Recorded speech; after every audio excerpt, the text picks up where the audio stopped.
16वीं शताब्दी में जॉन नाम के एक व्यक्ति ने, JOHN जॉन, जिसको सेंट जॉन के नाम से भी ईसा के अनुयायी मानते हैं और श्रद्धा की दृष्टि से देखते हैं,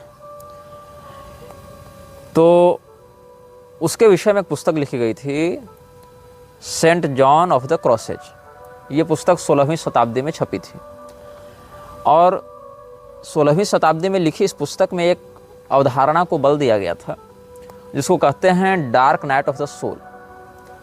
dark night of the soul जो टर्म है, यही विश्व की बहुत सी संस्थाओं ने यथावत रूप में अपनाया है और मानसिक रूप से लोगों को शैतान और उसकी पूजा के प्रति आकर्षित करने में और ऑकल्ट प्रैक्टिसेज में या ऑकल्टिज्म से जुड़े हुए संस्थाओं के विकास और निर्माण में एक प्रमुख मोटो के रूप में प्रस्तुत किया है। इन्हीं लोगों में से एक ग्रुप है order of 9 angels. Order of 9 angels ONA भी कहलाता है या O9A भी कहलाता है। तो इसने विश्व में अपनी गतिविधियों को घोषित रूप से 1970 ईस्वी में प्रारंभ किया है और इसका जो मुख्यालय है वो ब्रिटेन में है। ब्रिटेन में एग्जैक्टली ये संस्था कहाँ वर्क करती है इसके विषय में तो बताना थोड़ा कठिन विषय है, किंतु ये संस्था खुलेआम विश्व में बलात्कार को ग्लोरीफाई करती है। मतलब अगर इसके किसी सदस्य ने कहीं बलात्कार किया है तो ये लोग जाकर वहाँ सेलिब्रेट करते हैं। हत्या को, बलात्कार को, बच्चों को वेश्यावृत्ति में ढकेलने के लिए और चाइल्ड पोर्नोग्राफी को बढ़ावा देने में इन लोगों का बड़ा हाथ है और मानव तस्करी के माध्यम से वाइटल ऑर्गन्स की सप्लाई में ये लोग संलिप्त रहते हैं।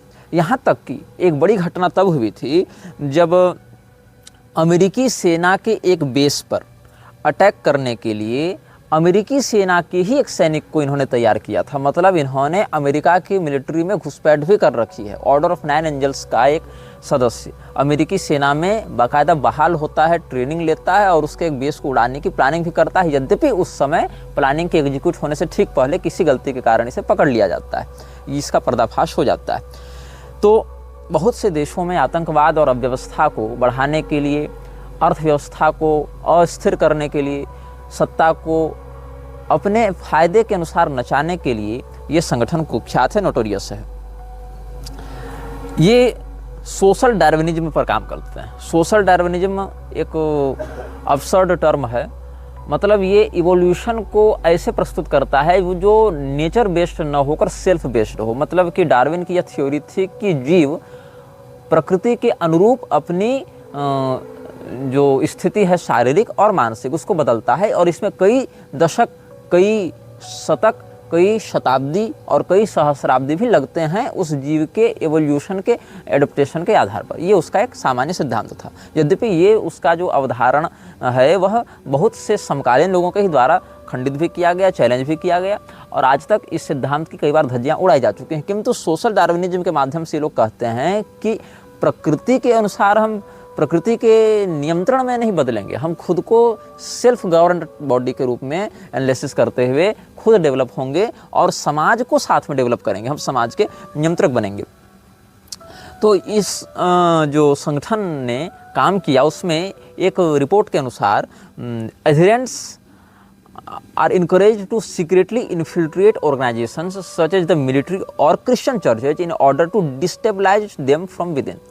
ये ऑर्डर ऑफ 9 एंजल्स है वो क्या करती है, सेना में या ईसाइयों के जो धार्मिक केंद्र हैं, विशेष करके जो कैथोलिक एंड प्रोटेस्टेंट दो ही प्रधानता से चल रहे हैं, तीसरे में ऑर्थोडॉक्स आते हैं। इन तीनों के अलावा बाकी की संख्या बड़ी कम है।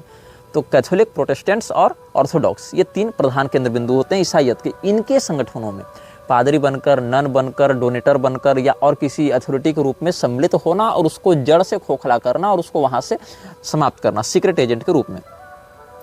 तो ये लोग क्या करते हैं, सिंबॉलिक रूप से सेक्रीफाइस करते हैं और ज़रूरत पड़ने पर एक्चुअल रूप से भी करते हैं। मतलब ये लोग बलिदान की चर्चा करते हैं सांकेतिक रूप से भी, वैक्स स्टैचूज को स्टैब करके, मोम का पुतला बनाकर उसको चाकू से मारकर, या फिर रियल सेक्रीफाइस करके भी, नरबली इत्यादि देकर भी। और नरबली देने से पहले जो उसका क्लाइंट है या जो भी उसका होस्ट के साथ बलात्कार करके उसकी हत्या करते हैं। तो इयान ब्राडी नाम का एक बहुत ही कुख्यात सीरियल किलर रहा है। तो इयान ब्राडी ने बहुत से लोगों को मारा और उस जिस व्यक्ति को जहाँ जहाँ मारता था वहाँ पुनः जाकर उस मौत को जश्न के रूप में प्रस्तुत करता था और सेलिब्रेट करता था। ये ब्रिटेन का था और ब्रिटेन में ही ऑर्डर ऑफ 9 एंजल्स का मुख्यालय भी है। तो इयान ब्राडी तो बाद में गिरफ्तार कर लिया गया था और उसका कहना था कि मोरलिटी जो है वो कमज़ोर लोगों का एक छलावा है। मतलब जो कमज़ोर है, जो डरपोक है या जो अथॉराइज्ड नहीं है, वही व्यक्ति मोरल दिखाता है, वही स्वयं को मोरलिटी का गुलाम बताता है। लेकिन चूंकि हम फ्री विल के अनुयायी हैं और हम खुद को सेल्फ डेवलप करते हैं अपनी इच्छाओं के अनुसार, इसीलिए जो है मोरलिटी हमारे लिए बाधक है। हम जो चाहें सो कर सकते हैं और जिसके साथ चाहें उसके साथ कर सकते हैं। तो इन लोगों ने क्या किया है, इस्लाम के जिहाद को भी बहुत ओपनली समर्थन दिया है। इनका मानना है कि हम जितना अधिक व्यापक रूप से विश्व में खून खराबा करेंगे उतनी अधिक शैतानी शक्तियाँ प्रबल होंगी। और चूँकि कलयुग का भी यही सिद्धांत है, कलिश्च कलह प्रिय, कलयुग भी यही चाहता है। तो कलयुग के ये सब बहुत छोटे स्तर के अनुयायी हैं और उसके प्रमोटर हैं। यद्यपि इनको पता नहीं है किसके लिए काम कर रहे हैं, लेकिन शैली से तो प्रभाव उसी को पड़ रहा है जो ये सब करवा रहा है। तो म्लेच्छराज को बढ़ाने के लिए अधर्म का बढ़ना आवश्यक है। अधर्म के बढ़ने में व्यभिचार, हत्या, बलात्कार ये सब बहुत ही महत्वपूर्ण स्थान माने गए हैं, अधर्म के केंद्र बिंदु माने गए हैं। तो सम followers also express enthusiasm for Islamist jihadist violence.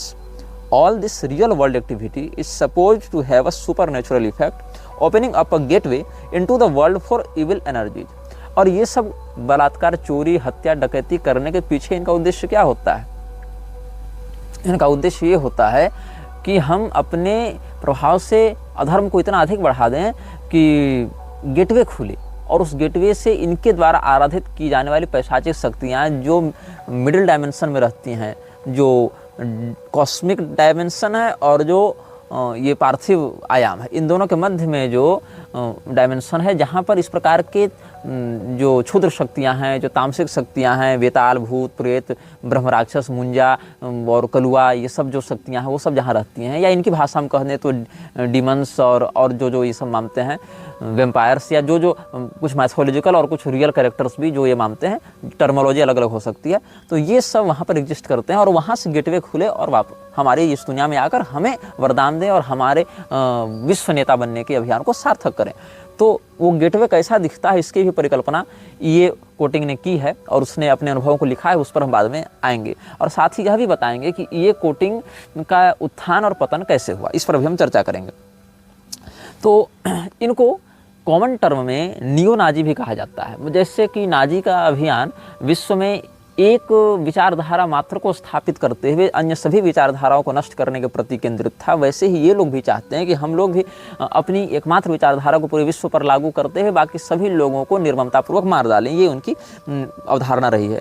तो और भी जैसे अमेरिका में एक डिवीज़न काम करता था, एटम वेपन डिवीज़न, और एटम वेपन डिवीज़न के माध्यम से ONA ने, ऑर्डर ऑफ 9 एंजल्स ने 5 हत्याएँ करवाई थी।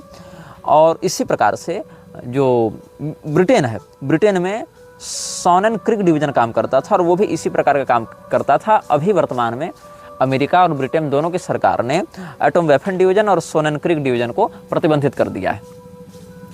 तो इन लोगों ने क्या किया है, बहुत से लोगों को अपने लिए तैयार किया था और इन लोगों ने जो विशेष करके जो सोनन क्रिक डिवीज़न था उसने ONA के लिए बहुत कुछ सेक्सुअल वायलेंस के मटेरियल सप्लाई किए हैं। ये लड़कियों को उठाते थे, लड़कियों को वहाँ पर सप्लाई करते थे, लड़कियों के साथ बलात्कार किया जाता था, हेडक्वार्टर में रिचुअल्स किए जाते थे शैतानों को जगाने के लिए, और फिर उनका रेप करके फिर उनका मर्डर करके, और कई मामलों में उनके अंगों को भी इधर उधर बेचा जाता था। या फिर ये लोग कैनिबलिज्म को भी प्रमोट करते हैं, नरमांस के भक्षण को भी ये लोग प्रोत्साहित करते हैं।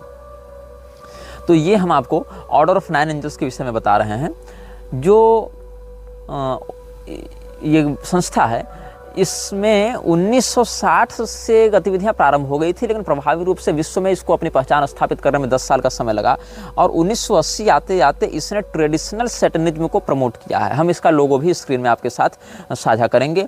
और United Kingdom, Russia, United States, Canada, Australia, Italy, Greece, Egypt, Ireland, Finland, Portugal, Serbia, Poland, Spain, Brazil, Philippines, Iceland, Belgium, Montenegro, Netherlands, Mexico, Germany, New Zealand और साउथ अफ्रीका, इतने देशों में इसके लोग सक्रिय हैं। सौभाग्य से भारत में इनकी कोई ज्ञात गतिविधि प्रत्यक्ष रूप से अभी तक नहीं मिली है। और ये ऑपरेट कहाँ करते हैं?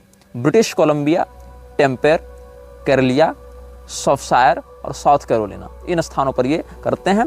और मेंबरशिप अगर बताई जाए तो एजेंसियों के अनुसार हजारों में इनके मेंबर्स काम कर रहे हैं। मतलब ये कोई छोटा मोटा संगठन नहीं। ऑर्डर ऑफ नाइन एंजल्स के बैनर तले इस प्रकार के तामसिक तत्वों को, पैशाचिक कृत्यों को आगे बढ़ाने वाले हजारों लोग हैं। और murder, sexual assaults, child sex abuse, child pornography, child prostitution और यहाँ तक कि साइबर क्राइम में भी ये लोग बहुत गहराई से घुसे हुए हैं। अब ये देखना है कि इनका साथ कौन दे रहा है। इनका साथ दे रहा है Russian far right paramilitary units, रूस की संस्थाएं इनका साथ दे रही हैं। एटम वेपन डिवीजन भी, रूसी ग्रुप भी, रशियन इंपीरियल मूवमेंट ये भी इनका साथ दे रहा है। The base, black order, combat 18 और national action, Nordic resistance movement, ये सब इनके साथ दे रहे हैं। जेरेट स्मिथ, गैरनहैम, जैकेक या जैसेक जो भी इसका नाम होगा, थॉर्जविस्की और एंड्रू डैमॉक, ईथन मेल्जर, इगर क्रेस्नॉव, ये सब लोग इसके प्रधान नेता माने गए हैं। और church of Saturn, temples of set और जॉय ऑफ सैटर्न, इन लोगों से इनकी प्रतिद्वंदिता चलती है। अब मजे की बात यहाँ पर ये है कि जो ऑर्डर ऑफ नाइन एंजल्स है वो भी वृक्षराज के लिए काम कर रहा है, वो भी शैतान को बढ़ावा दे रहा है। और एंटन लाविन ने जो सैटेनिक चर्च की स्थापना की थी वो भी शैतान के लिए काम कर रहा है, वो भी वृक्षराज के अभियान को बढ़ाकर इन पैशाचिक शक्तियों को जगाने का काम कर रहा है। लेकिन दोनों आपस में राइवल्स के रूप में प्रस्तुत होते हैं ताकि इनकी जो अंदरूनी साठगांठ है वो लोगों में पता न चले। तो इस संस्था को किसने बनाया था? वेल्श में रहने वाली एक महिला ने इस संस्थान को प्रारंभ किया था। इस संस्थान की स्थापना के पीछे एक महिला थी। और इसके बाद 1973 में एंटन लॉन्ग नाम के एक व्यक्ति ने, और कुछ लोग कहते हैं ये कोई काल्पनिक व्यक्ति था, मतलब ये शूडोनेम था, वास्तविक नाम नहीं था इसका। ये कोटिंग भी वास्तविक नाम नहीं है, ये कोटिंग भी एक काल्पनिक नाम है, उसका वास्तविक नाम हम इस वीडियो के अंत में डिस्क्लोज करेंगे। तो एंटन लॉन्ग नामक किसी व्यक्ति ने इस महिला के द्वारा स्थापित की गई इस सीक्रेट सोसाइटी को इंटरनेशनल लेवल तक पहुंचाया, उसको एक प्लेटफॉर्म प्रदान किया, उससे लोगों को जोड़ा, समान नकारात्मक विचारों वाले लोगों को उसमें जोड़ा, साझा किया। और 2000 ईस्वी आते आते इन लोगों ने पूरे इंटरनेट पर एक ऐसा मायाजाल फैलाया जिसमें बहुत बड़ा हिस्सा डार्क वेब का है। डार्क वेब को ये बहुत फोर्सफुली इफेक्टफुल बनाते हैं, उसको कंट्रोल करते हैं। और डार्क वेव की होने वाली अधिकांश जो सेक्सुअल या जो तस्करी से संबंधित, ह्यूमन सेक्रीफाइस से संबंधित या ह्यूमन ट्रैफिकिंग से संबंधित जितनी भी गतिविधियां हैं डार्क वेब में, उसमें बहुत बड़ा हाथ ऑर्डर ऑफ नाइन एंजल्स का होता है। अब एक इसमें बात देखनी चाहिए, इन लोगों ने कुछ शिक्षा दी है। According to order teachings, this is necessary in order for a galactic civilisation to form in which Aryan society will colonise the Milky Way. इन लोगों ने क्या कहा है, हम केवल इस पृथ्वी पर शासन करने के लिए इसको हमने नहीं बनाया, हम इस आकाश गंगा पर नियंत्रण करना चाहते हैं। आपको सुनने में ये बात हास्यास्पद लगती होगी, लेकिन ये बात उन लोगों के जीवन में हास्यास्पद बिल्कुल नहीं है। मेरी बात सुनकर आप हंस सकते हैं कि अरे कैसे पागल लोग हैं, लेकिन हाँ, हजारों की संख्या में ऐसे ही पागल लोग नाबालिग बच्चों को उठाकर उनका बलात्कार करके, उनकी हत्या करके, उनके वीडियो को नीलाम करते हैं डार्क वेब पर। और ये एक गहरी सच्चाई है। आपके लिए इनकी विचारधारा एक मजाक हो सकती है, लेकिन अपनी इस विचारधारा को प्राप्त करने के लिए इन्होंने हजारों लोगों के साथ बलात्कार किया, हत्या की, उनके अंगों को निकालकर बेचा है, क्योंकि ये वास्तव में एग्जिस्ट करते हैं। जो लोग मेरे इस अभियान को, इस श्रृंखला को काल्पनिक बताते हैं, मेरा मजाक उड़ाते हैं, उनको अभी अंदाजा नहीं कि मैं किन शक्तियों के विषय में बात कर रहा हूँ और उसका इम्पैक्ट समाज में क्या पड़ रहा है। अभी तुम सोए हुए हो और सही मायनों में कहें तो मुर्दे हो चुके हो, क्योंकि सोए हुए को तो जगाया जा सकता है, वीडियो देखकर कई लोग जगे हैं, लेकिन मुर्दे को तो जगाया भी नहीं जा सकता। तो ये लोग क्या चाहते हैं, कैसे होगा ये? तो ये स्पिरिचुअल पाथ को खोलेंगे, एक गेटवे खोलेंगे ये, और गेटवे से एक पाथ इनको मिलेगा, स्पिरिचुअल पाथ। यहाँ स्पिरिचुअल का अर्थ आध्यात्मिक नहीं है, रूहानी कर सकते हैं। यहाँ रूहानी का अर्थ भी कोई सात्विक नहीं है, रूहों से जुड़ा हुआ। यहाँ स्पिरिट एक नेगेटिव टर्म में आप ग्रहण करेंगे। तो ये गेटवे खोलना चाहते हैं, और वो गेटवे खुलेगा एक सर्टेन अमाउंट ऑफ एनर्जी से। और वो सर्टेन अमाउंट ऑफ एनर्जी इनको कैसे मिलेगी? तो इसके लिए कहते हैं ये लोग, सोशिएटल टैबूज को ब्रेक करना है। जो अवधारणा समाज में है कि जैसे जो जिनको आप कहें तो राइटियस पाथ ऑफ लिविंग कर सकते हैं, कि मतलब चोरी मत करो, डकैती मत करो, सत्य का पालन करो, हिंसा से रहो, अपरिग्रह से रहो, या जो भी आप समझ लीजिए कि अगर सनातनी भाषा में कहें तो 16वें अध्याय के पहले 2 श्लोक जो गीता में है उनको आप देख लीजिए। तो इसका अवरोध करना, सीधे सीधे दैवी संपदा का विरोध करना है इनके लिए उस गेटवे को खोलने का माध्यम है। और इसके लिए क्या करेंगे? आइसोलेटिंग देमसेल्व्स फ्रॉम सोसाइटी, समाज की जो प्रसिद्ध और मुख्य धारा है उससे स्वयं को दूर करना, committing crimes, embracing political extremism and violence and carrying out acts of human sacrifice. ONA members, Order of Nine Angels members, practice magic, believing that they are able to do it by channeling energies into their own causal realm from an acausal realm where the laws of physics do not apply. And these magical actions are designed to help them achieve their ultimate goal of establishing the imperium. एक imperium एक ऐसे दुर्ग की, एक ऐसे साम्राज्य की स्थापना करने में लगे हैं जो कि नरबली देकर प्राप्त किया जा सकता है, और सैकड़ों की संख्या में नरबलियाँ ये देते हैं। और इनके विषय में मैं आपको आगे और खुलकर बताऊंगा। इन्होंने इस गतिविधि को आगे बढ़ाने के लिए जिसको चुना है उसको ये लोग आर्यन ही कहते हैं। ध्यान दीजिएगा, भारत में भी सामाजिक विद्वेष को बढ़ाने के लिए और देश को खंडित करने के लिए एक काल्पनिक थ्योरी को बहुत वर्षों से पढ़ाया जाता रहा है जिसको कहते हैं आर्यन इन्वेजन थ्योरी। आर्य और द्रविड़ के नाम से जो काल्पनिक बकवास इतिहासकारों ने भारत के शिक्षा व्यवस्था के ऊपर थोपी है और लोगों को इतिहास के विषय में भ्रामक बातों को समझाकर बरगलाकर एक वैमनस्य का भाव उत्पन्न किया है, ये उसी का समर्थन करते हैं, जिसमें ये आर्यन को एक सुप्रीम रेस के रूप में रखते हैं जो कि वर्ल्ड वाइड बढ़ा हुआ है। और ये वही आर्यन है जो हिटलर मानता था। तो हिटलर के विचारों से प्रभावित होकर ये इसको इंटरगैलेक्टिक स्टेट पर ले जाना चाहते हैं, सोलर सिस्टम से भी बाहर, मतलब पूरी मिल्की वे पर ये कब्जा करना चाहते हैं। और आपको सुनकर हंसी आती होगी, लेकिन मैं बताऊं इनका समर्थन कौन कर रहा है? Atom weapon division. Atom weapon division क्या है? इसकी स्थापना 2013 में हुई थी और इसको ब्रैंडन रसेल ने बनाया था। और इसने अमेरिका में इतना उत्पाद किया क्योंकि मतलब इसने एक संकल्प ले रखा था कि फेडरल गवर्नमेंट को हम यूनाइटेड स्टेट्स से बाहर कर देंगे और उसके लिए हमको चाहे जो करना पड़े। तो ये टेक्सास में रहते हुए इन्होंने अपना काम प्रारंभ किया और United States, United Kingdom, Canada, Germany, Baltic States, Russia, Spain, Italy, Finland, Ireland और अलग अलग अर्जेंटीना, ब्राज़ील जैसे और भी देशों में और यूरोपीय देशों में भी इसका काम रहा है। और ये लोग एंटी डेमोक्रेटिक आइडिया वाले हैं, ये लोकतंत्र को पसंद नहीं करते हैं। ऐसे देखो, लोकतंत्र में बहुत खामियां हैं और लोकतंत्र बहुत अधिक भेदभावपूर्ण और एक पक्षीय व्यवहार करने वाला सिस्टम भी है, ये बात सत्य है। और लोकतंत्र अविवेकी सत्ता को प्रधानता से प्रमोट करता है बहुत मायनों में, ये भी सत्य है। लेकिन जिस प्रकार का हम विरोध करते हैं लोकतंत्र का और जिस प्रकार का ये विरोध करते हैं, दोनों में अंतर ये है कि लोकतंत्र को नष्ट करने के लिए लोकतंत्र के समर्थकों के साथ बलात्कार इत्यादि का, उनके बच्चों को अपहरण करके उनके अंगों को बेचने इत्यादि अमानवीय कृत्यों का हम समर्थन नहीं करते हैं। लेकिन ये एक्सट्रीमली प्रो रेपिस्ट हैं, प्रो मर्डरर्स हैं, प्रो स्मगलर्स हैं। और ये केवल ये नहीं कि डेमोक्रेटिक विचारधारा के विरुद्ध हैं, ये हर उस विचारधारा के विरुद्ध हैं जो इनको शासक के रूप में स्वीकार न करे। कहने का अर्थ ये है, ये शास्त्रीय राजतंत्र के समर्थक होगा ऐसी बात भी नहीं है, क्योंकि शास्त्रीय राजतंत्र में तो सर्वे भवन्तु सुखिनः इत्यादि की अवधारणा भी है, लेकिन यहाँ वैसी बात नहीं है। जो एटम वेपन डिवीजन है उसने तो 5 हत्याएं करवाई थी, उसके बाद लोग आ गए वहाँ पर, जो अथॉरिटीज हैं वो आ गए। उसके बाद एक 2013 में ही नेशनल एक्शन की स्थापना हुई थी यूके में, और नेशनल एक्शन नामक जो संस्था है उसको 2016 ईस्वी में, मतलब इसकी स्थापना के 3 वर्षों के बाद ही आतंकवादी संगठनों की सूची में लिस्ट करके इसको प्रतिबंधित कर दिया गया था।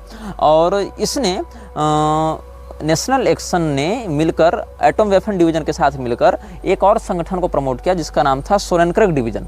और सोनेनक्रेग डिवीजन जो है वो, मतलब आप जान लीजिए कि जो एटम वेपन डिवीजन अमेरिका में काम करती, वही काम ये यूके में करती थी, लेकिन दोनों के कनेक्शन आपस में जुड़े हुए नहीं थे।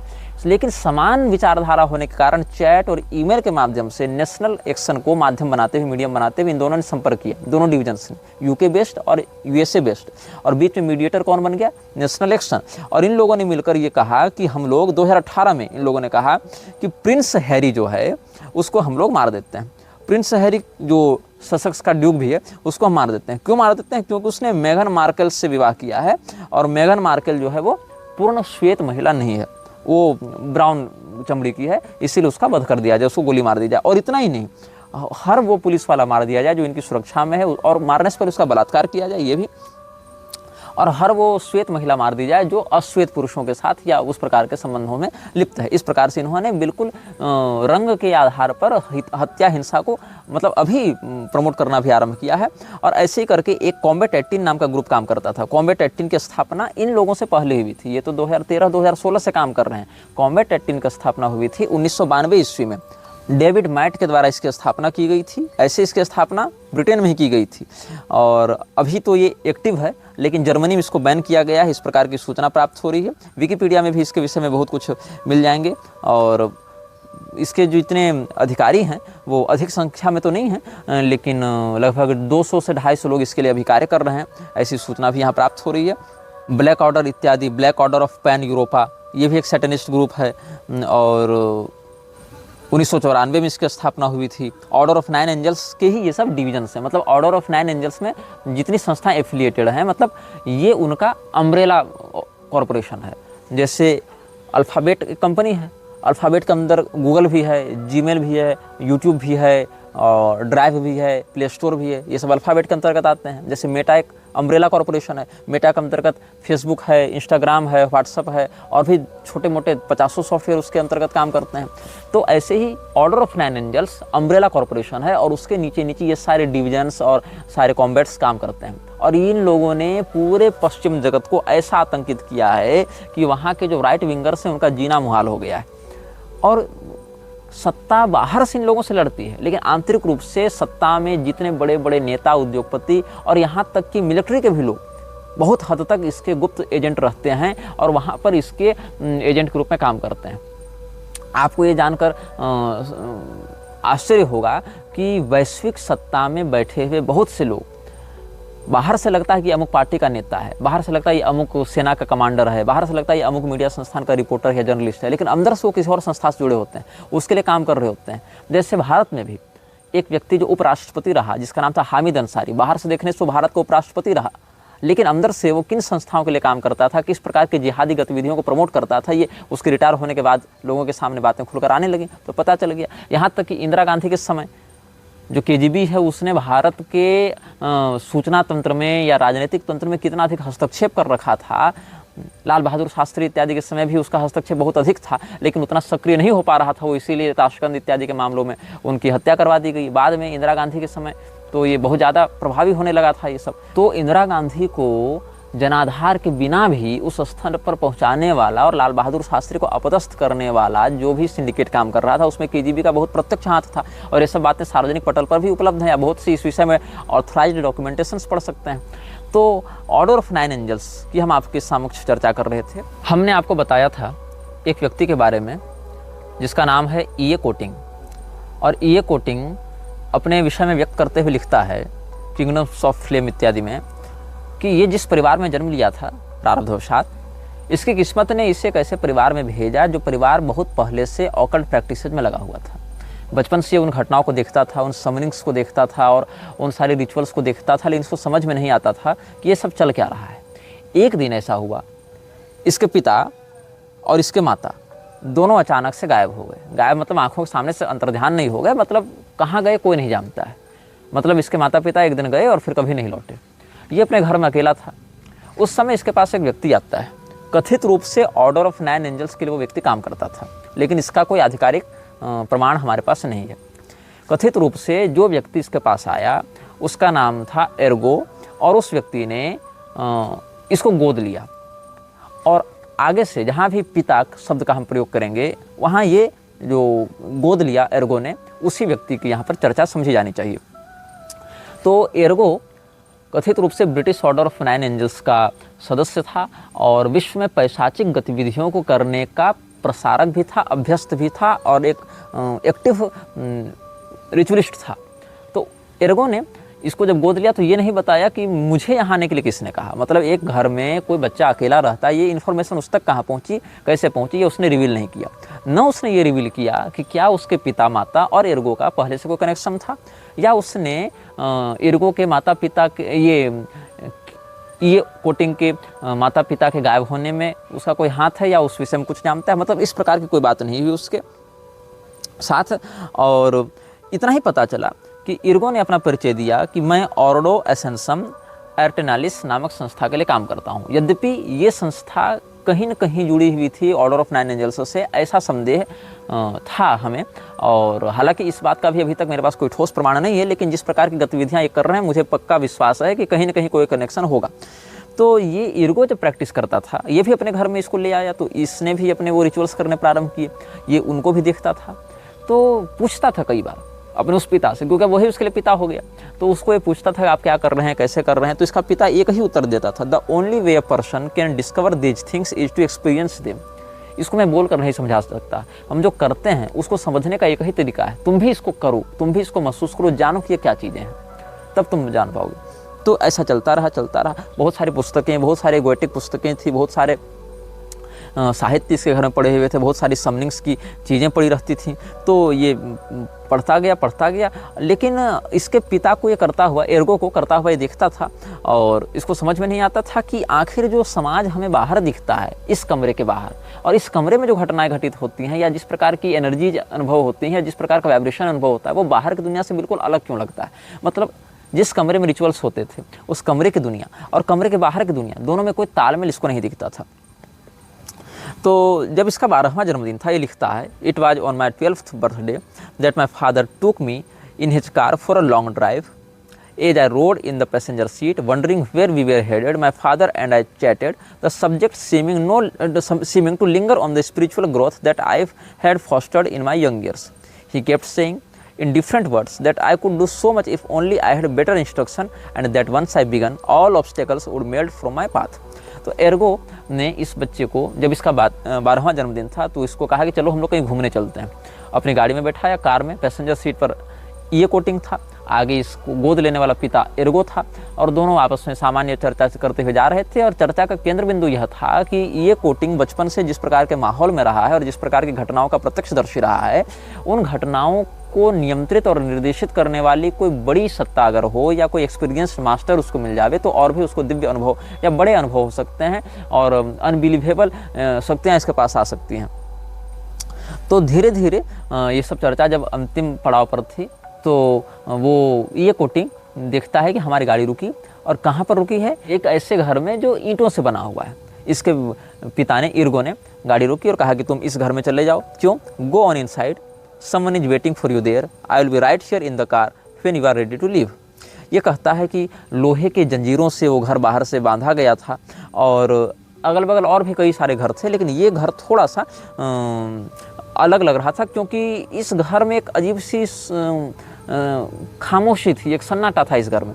खैर ये गया, और आई swallowed हार्ड, इसने अपना, जैसे थूक निकलते हैं ना, बहुत गला सूखने लगता है, तो not knowing what to expect as this house mutated in my mind into the very icon of all that is forbidden.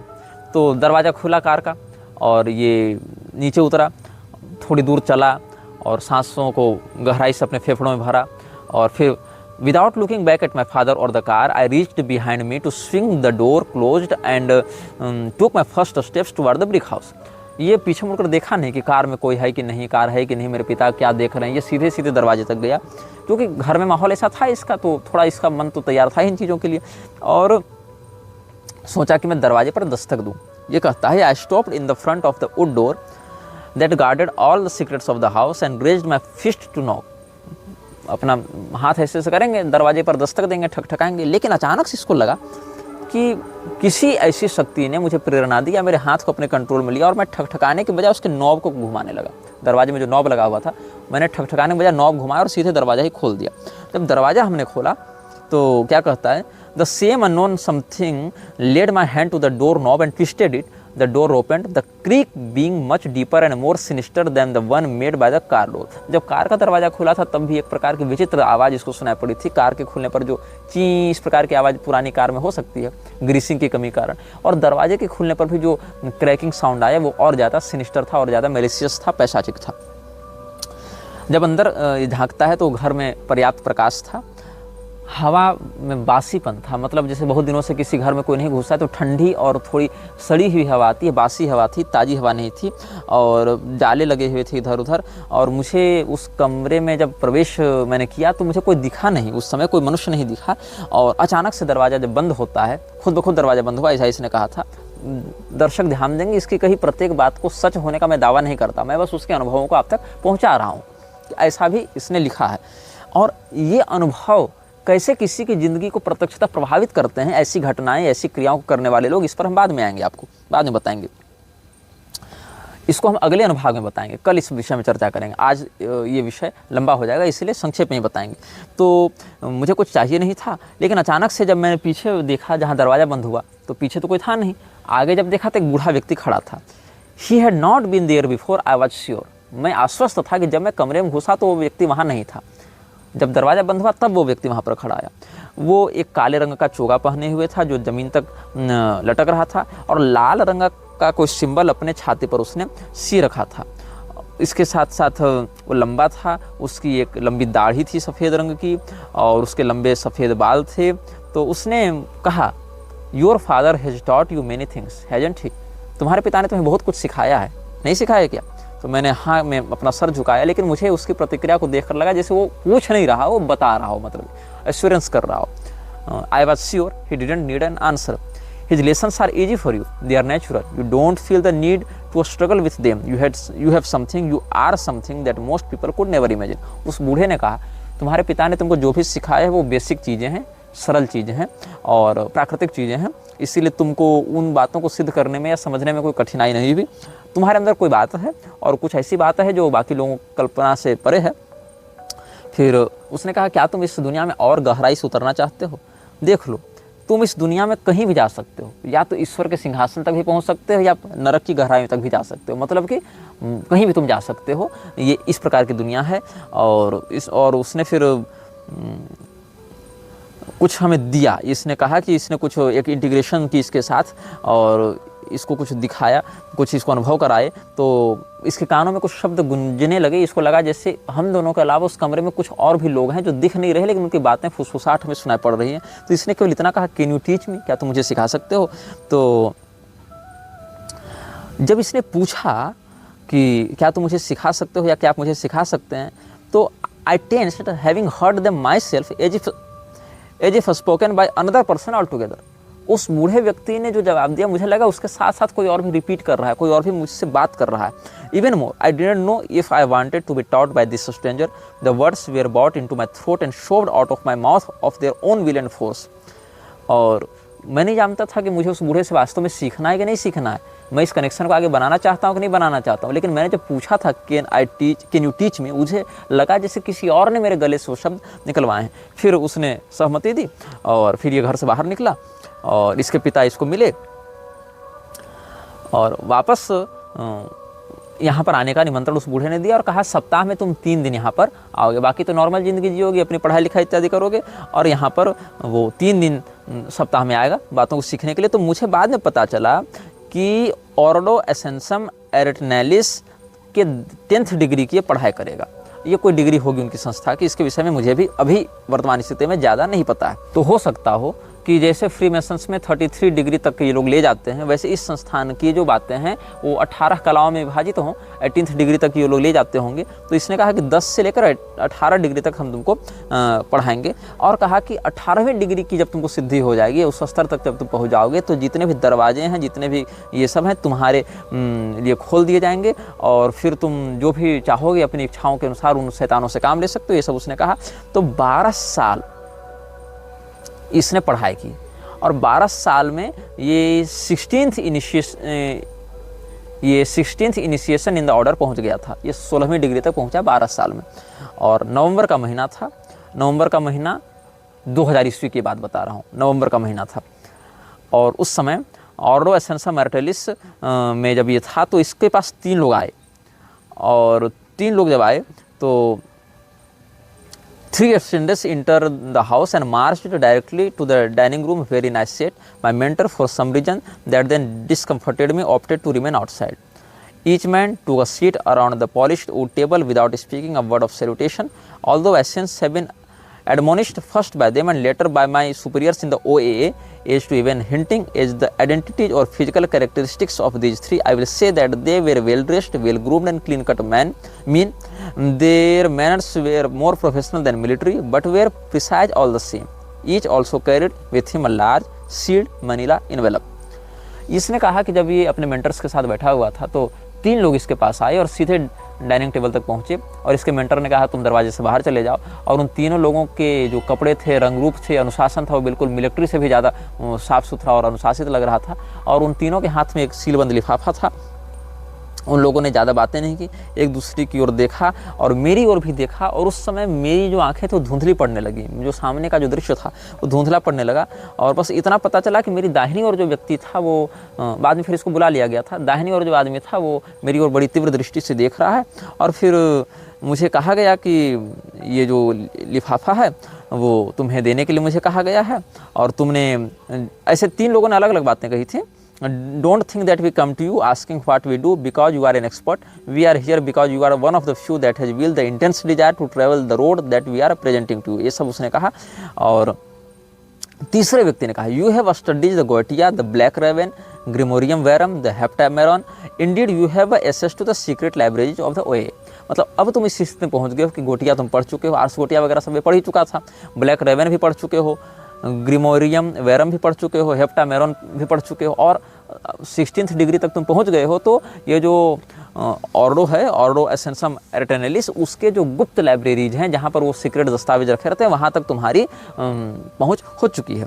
तो इसीलिए अब हमें हाईएस्ट अथॉरिटीज़ के द्वारा भेजा गया है ताकि तुमको ये लिफाफा दिया जाए, और इसमें जो बातें कही गई हैं उन बातों को तुम पढ़ो, समझो, डिकोड करो, पद्धति का निर्माण करो, इनको प्रयोग में लाओ।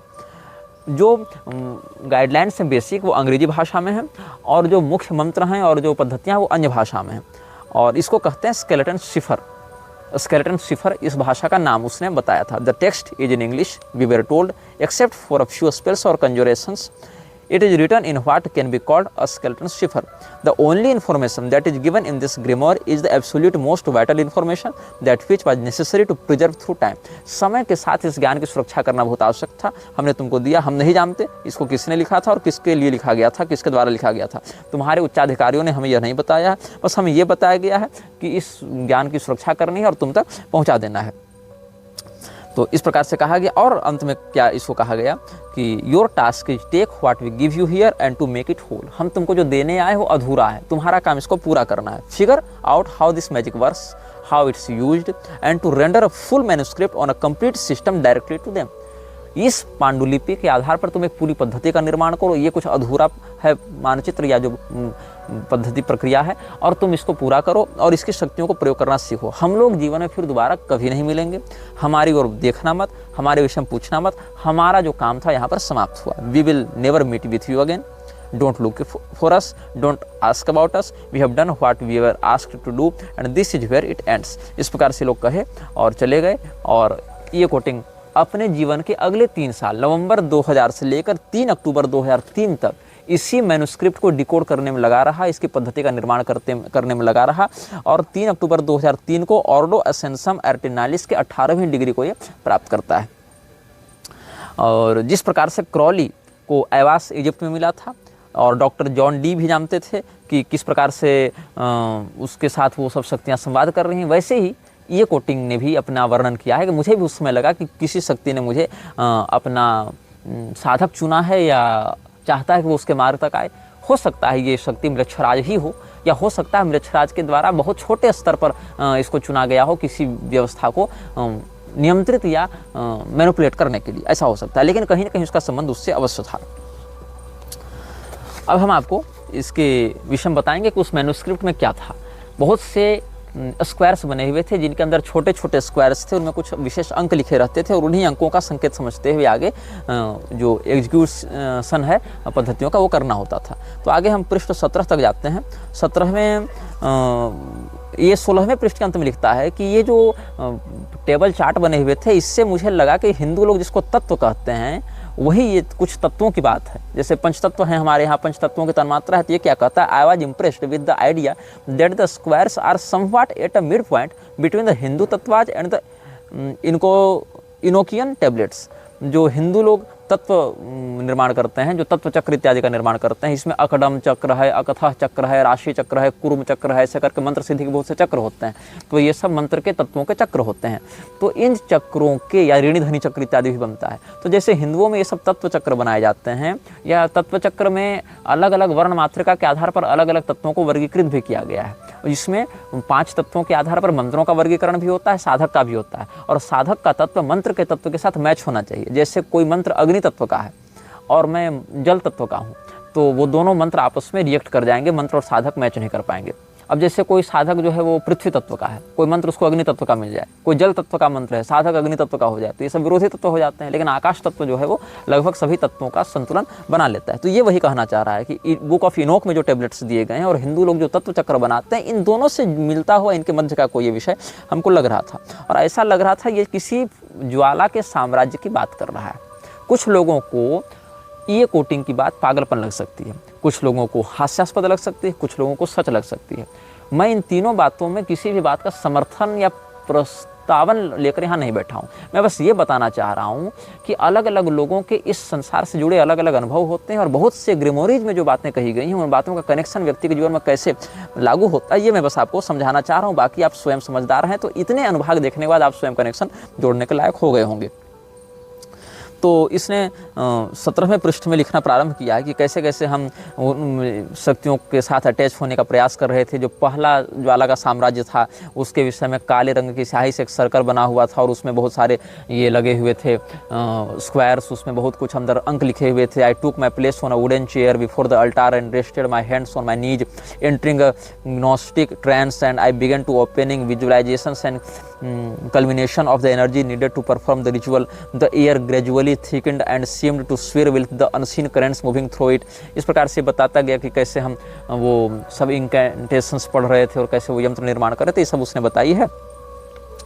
और the incantation for the opening of the astral gate is written in 3 parts. 3 parts में ये इस विषय में मैं आपको अगले अनुभाग में बताऊंगा कि कैसे इसने वो दरवाज़ा खोला था और गेटवे इसने कैसे खोला था और उन गेटवे के अंदर किन किन शक्तियों का इसने साक्षात्कार किया, वो शक्तियाँ इसको कैसे दिखती थी और उन शक्तियों के माध्यम से इसने कौन कौन से काम साधे और अंत में उन शक्तियों के ही दुरुपयोग से इसका पतन कैसे हुआ। इसके विषय में हम आपको आगे के अनुभागों में बताएंगे। बस इतना समझ लें, इसने इतना ही कहा था कि वहाँ पर हमने शैतानों को, स्पिरिट्स को और एंजल्स को एक साथ देखा, को एग्जिस्ट करते देखा। और मुझे ये समझ में नहीं आया कि जब शैतान या डीमंस और एंजल्स, देवदूत जिनको सरल भाषा में लोग कह देते हैं, तो जो एंजल और डीमन होते एक दूसरे को ऑपोजिट है, दोनों को एग्जिस्ट किसी सेम किंगडम में कैसे कर सकते हैं? इसीलिए कर सकते हैं, जैसा कि मैंने आपको बताया था कि आतंकवादी तो दोनों हैं, चाहे वो छोटे स्तर का हो चाहे बड़े स्तर का हो। लेकिन जैसे एक आतंकवादी छोटे स्तर को निपटाने के लिए कई बार बड़े आतंकवादी को आना पड़ता है और उसके आने पर छोटे वाले शांत हो जाते हैं, वैसे छोटे पिशाच बड़े पिशाच के आने पर शांत हो जाते हैं। तो उस गेटवे के पीछे जो डायमेंशन है वहाँ पर डीमंस और एंजल्स दोनों को एग्जिस्ट करते हैं और दोनों वहाँ पर आपस में नहीं लड़ते हैं जब तक इनको प्रोवोक न किया जाए, जब तक इनको जगाया न जाए, जब तक इनसे कोई कनेक्शन स्थापित न किया जाए। तो जो पहला भाग है इनकेंटेशन का और जो दूसरा भाग है, जो तीसरा भाग है, इन सभी माध्यमों के 3-3 मिले हुए हैं रिचुअल्स और 3-3 यंत्र बने हुए हैं, ऐसा इसने बताया था। और ये किस भाषा में ये कोई नहीं जानता था, बस मुझे लगा कि ये किसी प्रकार का कोई कोड है या किसी प्रकार का मंत्र है। The first part is in a language known neither to myself nor to any gate who has seen it. It seems to be an initial command for the gate to open and the wells to be parted. Although I had read this before many times in silence, as I read it aloud, it finally seemed to take on a shape and a substance that I had not imagined. तो ये जो भी gateway को देखता है उस gateway का चित्र हम आपको कल बताएंगे।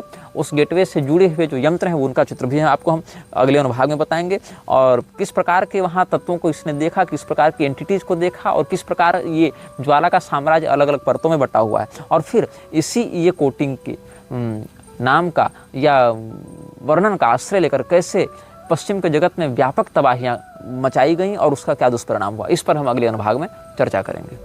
यह वीडियो जल्द ही हटा दिया जा सकता है। कृपया थर्ड पार्टी ऐप्स का उपयोग करके डाउनलोड करें। आप इस वीडियो को अपने चैनल पर फिर से अपलोड भी कर सकते हैं।